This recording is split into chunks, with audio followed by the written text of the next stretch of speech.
Приветствую вас, господин президент.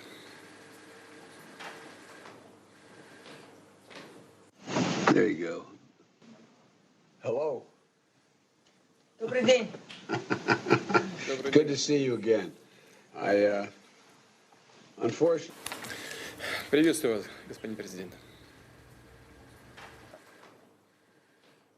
Early, the most advanced comms team in the country had the mute button on for the President of the United States in a hugely consequential meeting with Vladimir Putin. Mark, is that a metaphor for the entire Biden administration thus far? Yeah. Hello, He's Mark. muting his answer. No, I wasn't muted. It's sort of inexplicable, but I also surprised Putin had all that paper in front of him. I thought he'd come in with nothing just to show that he was completely prepared. Bang his fist, yeah. Well, it went on for 2 hours, and we got sort of a summary from the White House about what they talked about. The Russians put out basically a complete play-by-play, again, according to their view of things. Rick, what'd you make of that? Exactly. When you see the video that you just showed, it's contrast to what Jake Sullivan said after the meeting took place about how forceful and strong Biden was.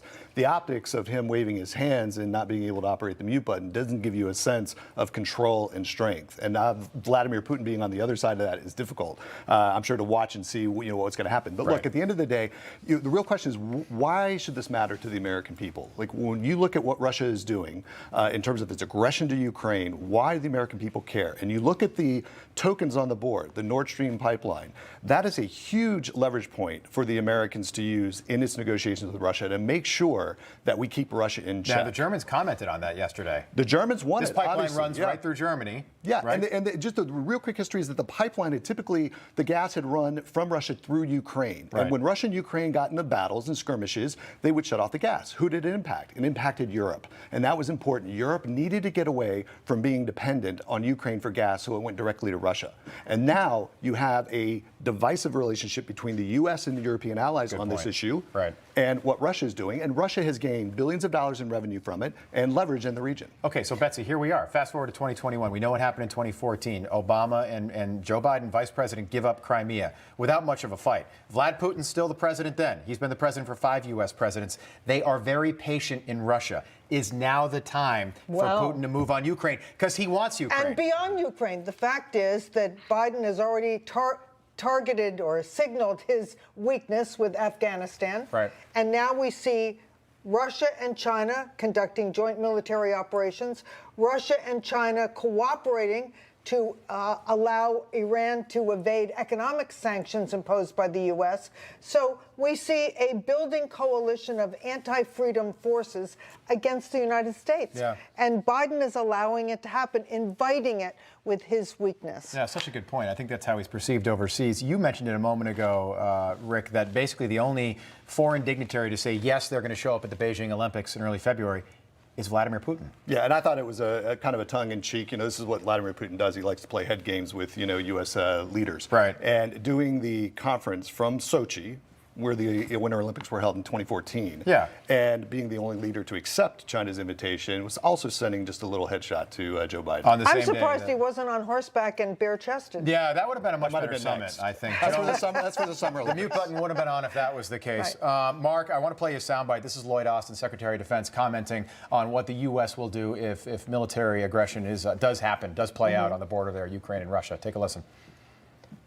If Russia invades Ukraine, I think Russia should be concerned about its reputation because the international community will react very strongly to yet another incursion into Ukraine.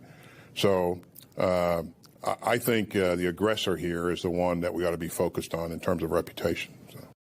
Scary thing. Wow. Reputation?